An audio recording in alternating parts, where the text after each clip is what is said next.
Hello friends, welcome to Burman classes. दोस्तों, कल हमने पढ़ा था जीन पियाजे का संज्ञानात्मक विकास का सिद्धांत। फ्रेंड्स, वह एक महत्वपूर्ण टॉपिक था और आज हम फिर एक नए महत्वपूर्ण टॉपिक के साथ आए हैं जिसका नाम है जेरोम ब्रूनर का सिद्धांत। फ्रेंड्स, जेरोम ब्रूनर का सिद्धांत जीन पियाजे से मिलता जुलता सिद्धांत है, परंतु इसके जितने गहराई पर पहुंचते हैं इन दोनों में उतना ही अंतर देखने को मिलता है। तो फ्रेंड्स, समय ना बर्बाद करते हुए सीधे अपने टॉपिक की ओर चलते हैं।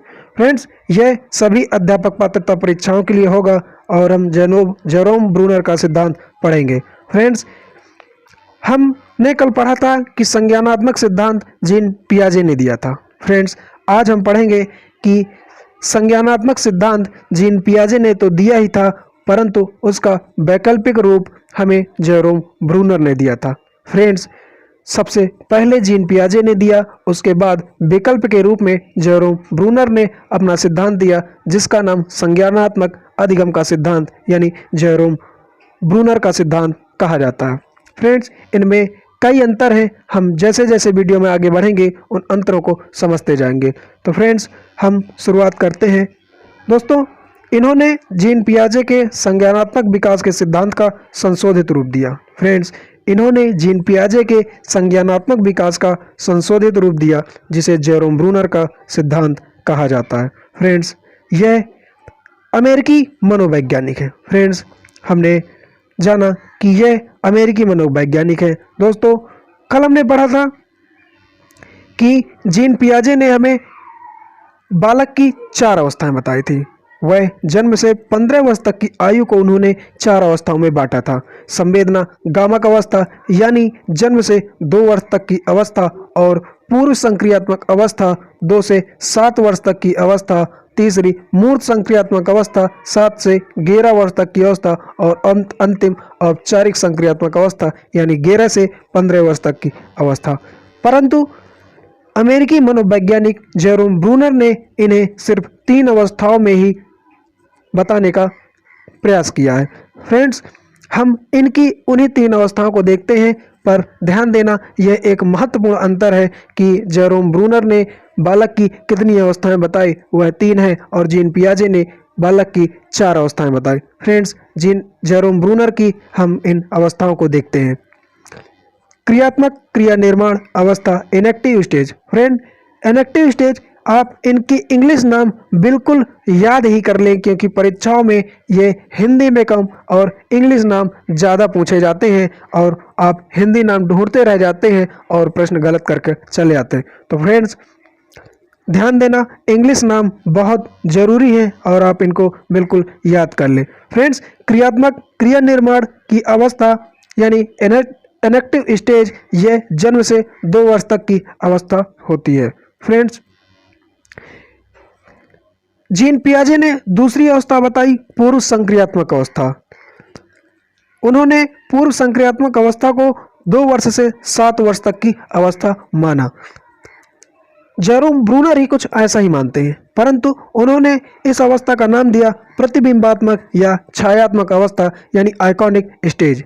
फ्रेंड्स, आइकॉनिक स्टेज यह भी 2 से 7 वर्ष तक की ही अवस्था है। यह जीन पियाजे के पूर्व संक्रियात्मक अवस्था से मिलती जुलती है, परंतु आप इन दोनों के नाम विशेष ध्यान देंगे।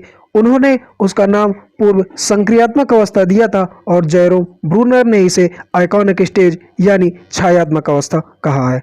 फ्रेंड्स, हम तीसरी देखते हैं, चिन्ह संकेत या संकेतात्मक आधारित व्यवस्था, सिंबॉलिक स्टेज। फ्रेंड्स, हमने पढ़ा था कि जीन पियाजे ने 4 अवस्थाएं दी थी।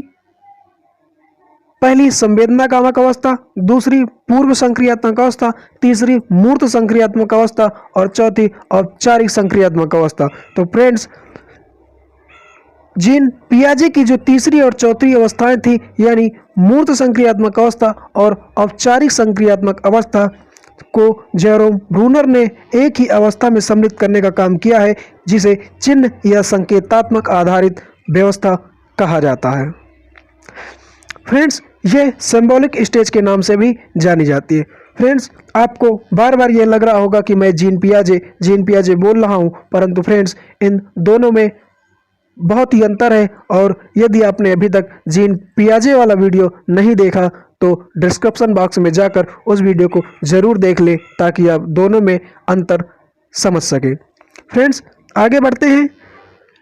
हमने पढ़ा था कि जीन पियाजे ने वातावरण को सर्वाधिक महत्व दिया। फ्रेंड्स, संज्ञानात्मक विकास के सिद्धांत में जीन पियाजे ने बताया कि वातावरण बालक के लिए सर्वाधिक महत्व है और महत्वपूर्ण है। फ्रेंड्स, जबकि जेरोम ब्रूनर मानते हैं कि बालक के लिए वातावरण नहीं शिक्षा महत्वपूर्ण है। फ्रेंड्स, शिक्षा में उन्होंने संस्कृति और सभ्यता को मुख्य भाग में रखा।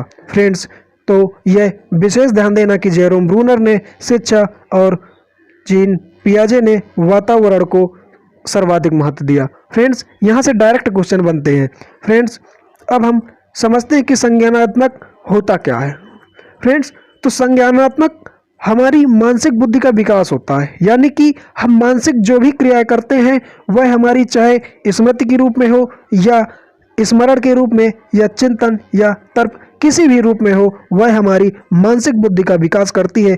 इसको हम संज्ञानात्मक के नाम से जानते हैं। फ्रेंड्स, अब हम पढ़ते हैं जेरोम ब्रूनर की दी हुई 3 अवस्थाओं को डिटेल में पढ़ेंगे। फ्रेंड्स, पहली उन्होंने बताई इनेक्टिव स्टेज।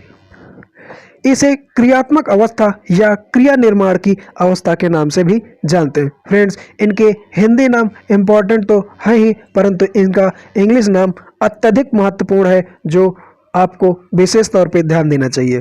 फ्रेंड्स, यह अवस्था जन्म से 2 वर्ष तक की अवस्था होती है।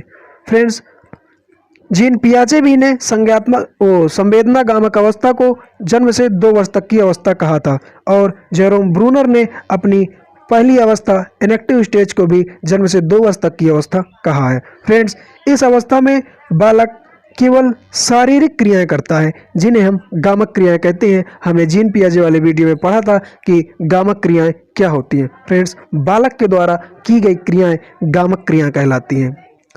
फ्रेंड्स, आगे चलते हैं। गामक क्रियाएं जैसे बालक का चलना, दौड़ना, हाथ पैर चलाना और पकड़ना, इस प्रकार की क्रियाओं को हम गामक क्रियाएं कहते हैं।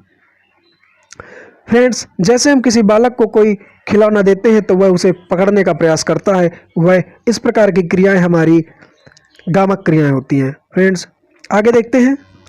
इस अवस्था में बालक वातावरण के प्रति प्रतिक्रिया करता है। फ्रेंड्स, इस अवस्था में जेरोम ब्रूनर ने बताया कि बालक वातावरण के प्रति प्रतिक्रिया करता है, यानी बालक को कोई वस्तु दी जाती है तो वह तुरंत उसे पकड़ने का प्रयास करता है। उसके सामने अगर पानी भी भरा हो तो वह उस तक तुरंत पहुंचने का प्रयास करता है। फ्रेंड्स, इसमें कुछ ध्यान देने वाली बातें हैं जो ऑप्शन के रूप में परीक्षा में पूछी जाती है, परंतु हम उनको गलत करके चले आते हैं। फ्रेंड्स, ध्यान दीजिएगा कि इस अवस्था में भाषा का महत्व नहीं होता। फ्रेंड्स, क्वेश्चन डायरेक्ट बन जाता है कि किस अवस्था में भाषा का महत्व नहीं होता या किस अवस्था में भाषा का महत्व होता है, और कई ऑप्शन देता है। हमें उसका ज्ञान न होने के कारण हम कुछ भी टिक करके चले आते हैं जो अंततः गलत होता है। फ्रेंड्स, इन्होंने बताया कि इनेक्टिव स्टेज में ज्ञान के आधार पर बालक कोई कार्य नहीं करता है। फ्रेंड्स, अगला देखेंगे आइकॉनिक स्टेज। यह 2 से 7 वर्ष तक की अवस्था होती है। फ्रेंड्स, जीन पियाजे भी ने अपनी दूसरी अवस्था यानी पूर्व संक्रियात्मक अवस्था को 2 से 7 वर्ष तक की अवस्था कहा था और इधर जेरोम ब्रूनर ने भी इसे 2 से 7 वर्ष तक की अवस्था कहा है। इसे प्रतिबिंबात्मक या छायात्मक अवस्था भी कहते हैं। फ्रेंड्स, आगे बढ़ते हैं। संप्रत्यय का निर्माण इसी अवस्था में होता है। फ्रेंड्स, आप जरूर सोच रहे होंगे संप्रत्यय क्या है। फ्रेंड्स, संप्रत्यय को हम इंग्लिश में कॉन्सेप्ट के नाम से जानते हैं और कॉन्सेप्ट आप जानते हैं कि जब हम किसी विषय वस्तु को देखकर हमारे मस्तिष्क में यदि तुरंत उसकी क्रिया, उसके द्वारा कार्य और क्या करना है वह हमारे दिमाग में आ जाता है तो वह हमारा कॉन्सेप्ट होता है और हम अपना कॉन्सेप्ट क्लियर करने के लिए कितनी मेहनत करते हैं आप जानते ही होंगे। फ्रेंड्स, पढ़ते हैं। संप्रत्यय कॉन्सेप्ट का मतलब होता है किसी विषय वस्तु को देखकर हमारे मस्तिष्क में बनने वाला चित्र। जैसे फ्रेंड्स, उदाहरण के लिए हमने आपसे गाय बोला और हमने जैसे ही गाय बोला आपके मस्तिष्क में गाय का तुरंत चित्र बन गया, यानी गाय को लेकर आपका कॉन्सेप्ट एकदम क्लियर है और आप गाय के चित्र को तुरंत अपने मस्तिष्क में सोच पा रहे हैं और देख पा रहे हैं। फ्रेंड्स, प्रतिबिंबात्मक अवस्था जीन पियाजे के पूर्व संक्रियात्मक अवस्था से मिलती जुलती अवस्था है, क्योंकि फ्रेंड्स संवेदनागामक अवस्था जन्म से 2 वर्ष तक की अवस्था उन्होंने दिया और जेरोम ब्रूनर ने इनएक्टिव स्टेज यानी क्रियात्मक अवस्था को भी जन्म से 2 वर्ष तक की अवस्था दिया। और फ्रेंड्स जीन पियाजे ने दूसरी अवस्था दी पूर्व संक्रियात्मक अवस्था, जेरोम ब्रूनर ने इनएक्टिव स्टेज के नाम से दिया, जिनकी दोनों ने 2 से 7 वर्ष तक की अवस्था का नाम दिया। इसलिए फ्रेंड्स यह भी क्वेश्चन पूछा जाता है कि प्रतिबिंबात्मक अवस्था जीन पियाजे के कौन सी अवस्था से मिलती जुलती है। फ्रेंड्स, मेरे हाईलाइट करने का मतलब ही यही है कि आप समझ सकें और प्रश्नों को किस प्रकार बनते हैं उनको समझ सकें। फ्रेंड्स, आगे देखते हैं। इस अवस्था में बालक सूचनाएं संप्रत्यय के द्वारा प्राप्त करता है। फ्रेंड्स, इसमें बालक सूचनाएं संप्रत्यय के द्वारा प्राप्त करता है।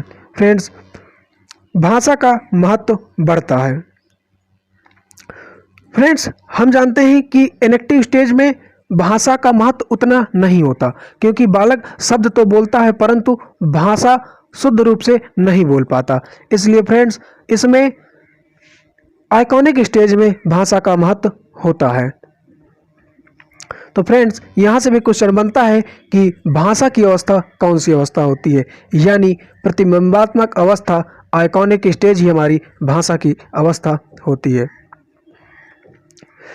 फ्रेंड्स, आगे चलते हैं, देखते हैं सिंबॉलिक स्टेज। इसे चिन्ह की अवस्था भी कहा जाता है। फ्रेंड्स, इसे चिन्ह यानी संकेत आधारित अवस्था भी कहते हैं। यह 7 से 15 वर्ष तक की अवस्था होती है। फ्रेंड्स, जीन पियाजे ने अपनी तीसरी और चौथी अवस्था को अलग अलग अवस्थाओं के नाम से बताया, परंतु जेरोम ब्रूनर ने जीन पियाजे की तीसरी और चौथी अवस्था को एक साथ सम्मिलित करते हुए एक अवस्था बताई, जिसे सिंबॉलिक स्टेज के नाम से हम जानते हैं। फ्रेंड्स, उन्होंने इस अवस्था में 7 से 15 वर्ष तक की आयु के बालकों को रखा, यानी 7 वर्ष से 15 वर्ष तक की वाले बालकों की अवस्था को इन्होंने सिंबॉलिक स्टेज यानी चिन्ह संकेत आधारित व्यवस्था का नाम दिया। फ्रेंड्स, इसको पढ़ते हैं। इसे चिन्ह आधारित अवस्था कहते हैं। यह 7 से 15 वर्ष तक की अवस्था होती है।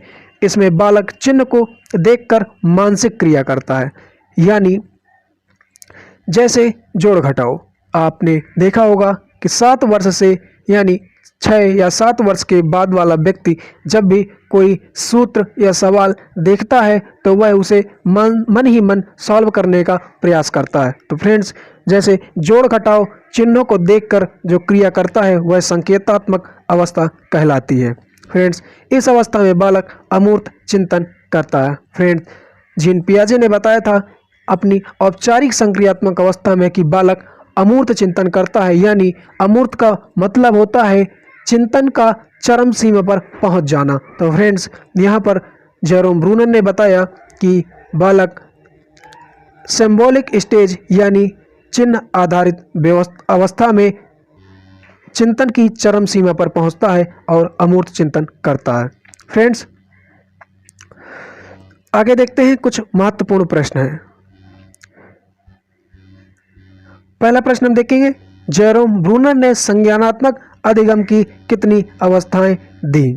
फ्रेंड्स, हमने पढ़ा कि जेरोम ब्रूनर ने संज्ञानात्मक अधिगम की 3 अवस्थाएं दी, जबकि जीन पियाजे ने 4 अवस्थाएं दी थी। तो फ्रेंड्स, ऐसे जब भी क्वेश्चन बनता है तो उसमें 3 और 4 दोनों ऑप्शन दिए होते हैं, परंतु हमें देखना होता है कि इन्होंने जेरोम ब्रूनर पूछा है या जीन पियाजे। तो फ्रेंड्स, हम फिर से क्वेश्चन को पढ़ेंगे। जेरोम ब्रूनर ने संज्ञानात्मक अधिगम की कितनी अवस्थाएं दी। तो फ्रेंड्स, जेरोम ब्रूनर ने संज्ञानात्मक की 3 अवस्थाएं दी, इनएक्टिव स्टेज, आइकॉनिक स्टेज और सिंबॉलिक स्टेज, अर्थात हमारा सी नंबर सही है।